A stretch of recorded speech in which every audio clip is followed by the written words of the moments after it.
What is up, guys? It's the Sound Alchemist here with Gersh 1. and today we're back at it, answering more questions in another For the Greater.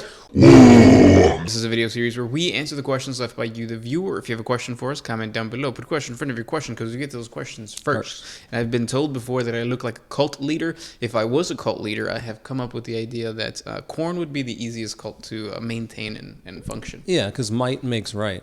Yeah, that's super easy. It's how the majority of men think nowadays. And obviously everybody in my cult will be men because you know. Yeah, that's all anything 40K is all about. Men. Manly man. Nah, you're out. This question, I don't even watch that show. This question comes from Is a Chan 767. Can the Emperor forgive a traitor? In other words, can somebody that goes chaos come back? So, simple answer, no. We've seen tons of cultists go away, straying away from the light of the Emperor, going to some other god, and like at the end of it, you'll see them kind of like be like, oh shit, I fucked up. But there's no like forgiveness. There's no going back. Now, I'm going to push against what you just said. What about the lion using the fallen to survive, or I guess help Caliban?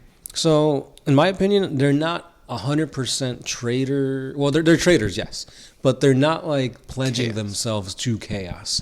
They're like renegades, which is different than full-out devotees to a chaos god. So that's a really important distinction to make. Mm-hmm. When we say a traitor can't come back, it means a chaos worshipping traitor, not a renegade traitor.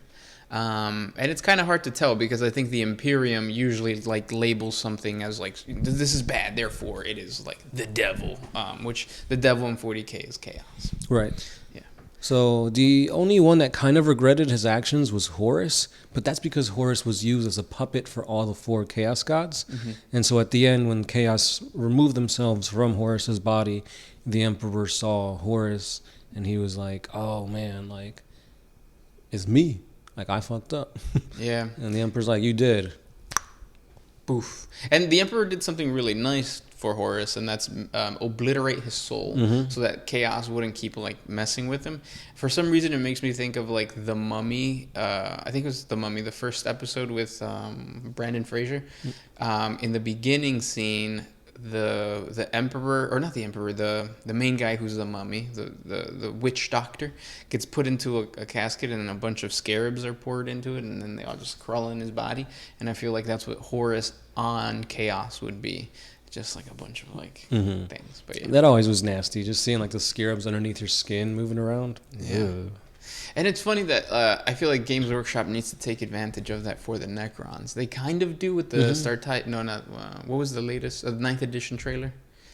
Well, the 9th edition trailer, they use some scarabs, but I feel like we need to tap into that creepiness of like things crawling inside you.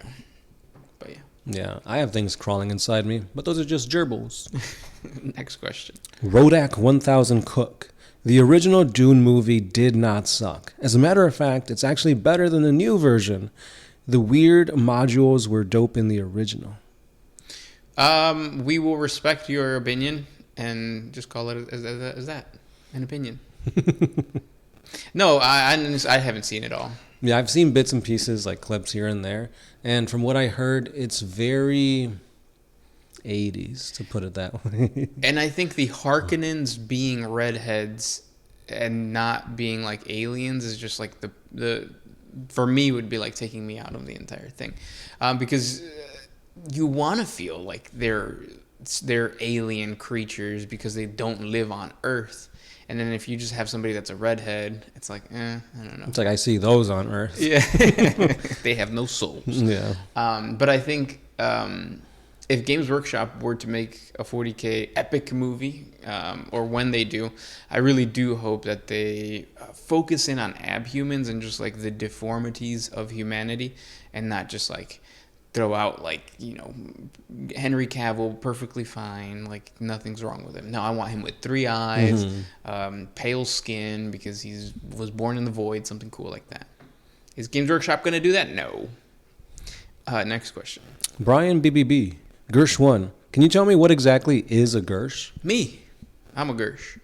The evolution of my name has changed. I remember it was like Gersher, Gershwin, G-Thing, PG-13. What other ones? I completely forgot about that PG-13. Yeah. So yeah, Gersh1 is just me. It's my final form. Kind of like how Frieza has multiple forms. That's how it was for him. And I get killed by Goku every time, no matter what form I put. You know, Goku actually never killed him. Frieza? Mm-hmm. Really? Yeah. I thought he just... Or did he just slice him up or something? No. Like, so he, like, killed... Like, he like, you know, thought he killed him, but he wasn't actually dead. He was just cut in half, which Frieza cut himself in half with a Destructo disc. Oh. And then, so he was just floating in space, still alive. His dad found him, you know, made him into Mecha Frieza, and then Trunks killed him by slicing him, and then... Oh, yeah. Yeah. Damn, so Goku has never hurt Frieza. I mean, he's hurt him. He just hasn't killed him. True. Next question comes from Trappy Jenkins. Who's your favorite Warhammer 40K writer? In my opinion, it has to be the fans. So here's the thing about 40K writers. Like, I feel like they always have really good ideas, but maybe like 40K in general, whoever's at the top is like, no, you can't, you know, do this, or you got to make sure this character has this type of like storyline. So they'll give them bullet points. And like they're able to explore within the confines of what they have to write. But when you're looking at like fan fiction and stuff like that, some of the stories are really, really good. But some of the stories are really, really bad. So you do have to like sift through all that.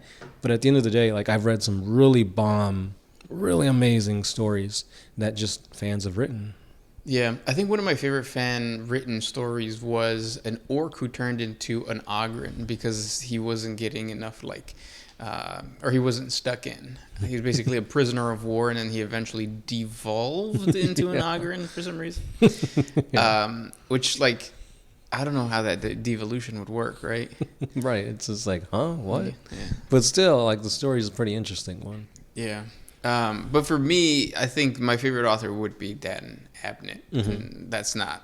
I mean, just all you have to do is read one of his books and you understand why. I go, okay, yeah, I get it. Favorite is Xenos. Eisenstein, I think it's called. Or Eisenhorn? Eisenhorn. Next question. Aaron Trujillo. Do you guys think that there will be an alliance with all the Space Marine chapters to fight against the Tyranids? No, it's not necessary. You got to remember that Space Marines are supposed to be elite. So... if anything, you might see like chapters unifying together, which is what happened with what's Sanguinius's boys called, the Blood Angels. Blood Angels. They all united when the Tyranids invaded Baal, and yeah.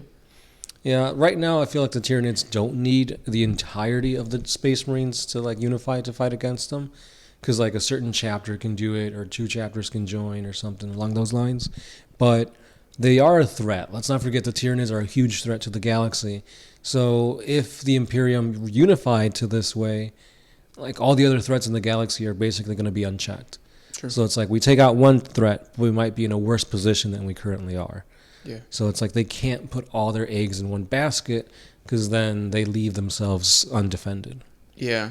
Also, the Tyranids are evolving in terms of how Space Marines are dealing with them. Like the first Hive fleet that was destroyed because there was like nodes within the Hive fleet, and then that changed to like actual synapse creatures that were destroyed. So it's always changing, and I like that about the Tyranids. Like you don't get like a cookie cutter like you could always destroy them by hitting them here. It's like no, they're gonna adapt, they're gonna change. Yeah.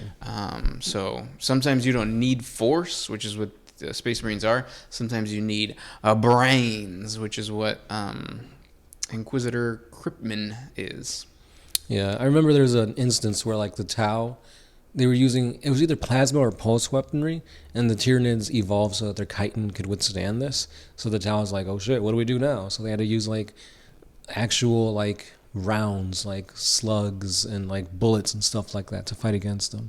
Even though I feel like that story kind of grind my gears a little bit, because then that means, well, then that Tyranid Hive Fleet or Tendril is like super like OP against Tau. Why isn't it just wiping out the Tau Empire like nothing? But I guess it's because the Tau kind of adapt to it. Yeah, and guess what? We never hear from them again. Yeah. It's like a one-off story. Games Workshop, why do you do that to us? J-Day says, appreciate you boys keeping this alive. You're welcome, man. Yeah, we give it mouth to mouth in compressions. Yes. For you. And we've been pretty consistent on this stuff. Next question. This one is by Ed Handel. Wasn't it Vulcan that held up the Titan? I thought it was Angron when he was protecting Lorgar from getting stepped on by a dummy thick mommy Titan. It was Vulcan. Yeah. Did we say Angron? I don't think we said Angron. Angron hasn't done anything to a Titan that I know of. And then we also said Sanguinius. Sanguinius killed a Titan on the Siege of Terra. Next question by Ed Handel. Let's see if you redeem your question. Would you rather have free paints and brushes or free models for the rest of your life? That's an easy one. Yeah, models. Yeah. You can steal paints and brushes. You can make paint and brushes. Sure. I mean, you can make models too. Yeah. No, but yeah, honestly, models, because like paint brushes, you can get them at the dollar store if you really need to. But I mean, come on. Who doesn't want to have more minis that never get built and painted? Heck yeah. And then the last question by the big one. What part of Africa is Vulcan from? I'm guessing Nigeria or Senegal, maybe? Senegal. It's been a long time since I've heard that. Usually I don't think about Senegal at all. I honestly don't even know where Senegal is. I know it's in Africa, but I don't know what part of Africa. Actually, it's none. He is from Nocturne. Well, actually, no. His Space Marines come from Nocturne, but he, I guess you could say, comes from, I don't know, Terra? Yeah. As he's just a Primarch. Yeah, and you have to remember that during the Unification War, it was very, like, the story of the Unification War throws it out that, like, the ancient empires of Earth still survive. So the Afric Empire, which was a techno-barbarian war state, still existed, so its people still existed. So I guess you could argue that the Vulcan might have some type of DNA that comes from the people that inhabited Africa in the Earth that existed during the Unification War.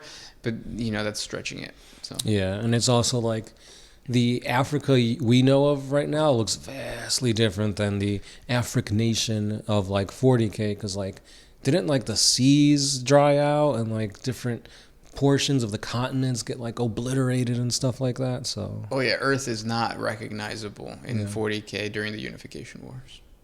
But yeah. And those are the questions for today. If you guys have more questions for us, please comment down below. Thank you guys so much for hanging out with us, and we'll talk mañana. that's right. That means tomorrow for you non-language multiplicity speaking people. Yeah, it's been the Sound Alchemist, Gershwan. and we are out of here.